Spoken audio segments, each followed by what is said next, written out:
Go ahead. We met as students at Northwestern University. We actually met as freshmen in an English class. And I suppose we both chose that class because it was called Drama as Literature.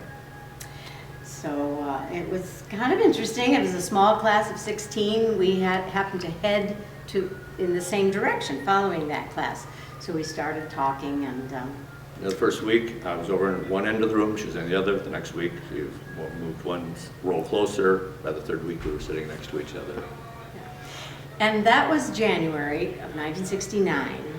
And by February 1st, I knew this was who I wanted to spend my life with.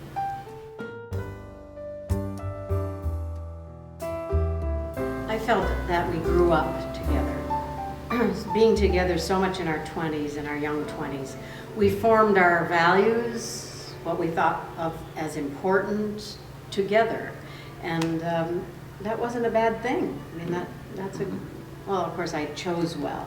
Well, I just snatched it up before anybody else could see it.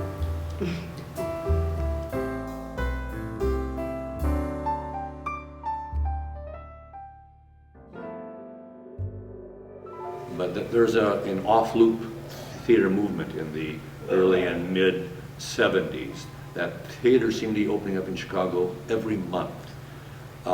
It's what a kind of equivalent to the off-Broadway movement in Europe in the 50s. What was happening here was so much more exciting than what was happening in New York in the 70s, which is not much was happening in New York in the 70s.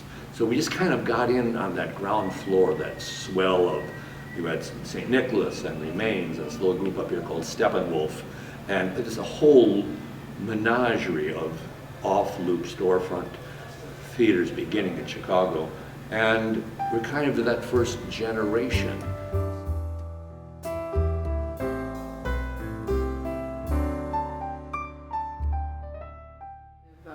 Actually, I was in the first production here. It opened in 1984. It's a musical called Give My Regards to Broadway. It's about George M. Cohan. And I remember the walls weren't painted, and this was like 24 hours before our first audience, you know, and like, is this place gonna be ready to open tomorrow night? And all of a sudden, magically it was.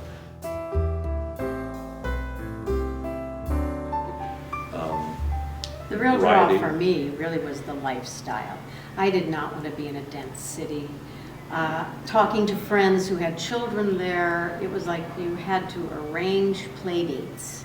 There were no real yards. I mean, there were parks, but I wanted a yard and a garden and neighbors. And I suppose I know we have friends there now who live in New Jersey or Brooklyn where you can have that if you can afford it. But my parents were in Ohio, his were in Wisconsin. This seemed like a great place to remain family oriented.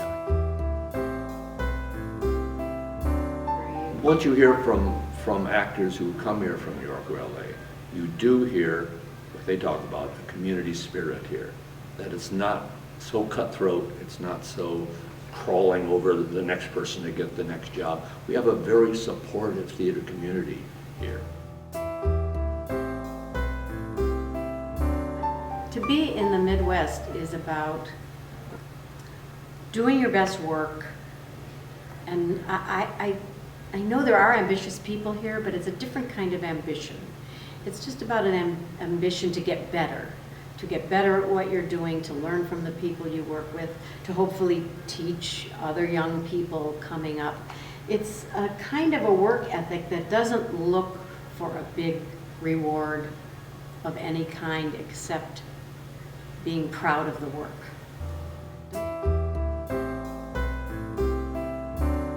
And I think we focus on the moment that we're in. So often a New York actor wants to, who's in the audience tonight? Who's going to be out there watching me? I think there's less of that kind of feeling in Chicago, and you just want to tell the story. You want to be in the moment. You want to be working on the project that you're working on and not looking 2 to 3 steps.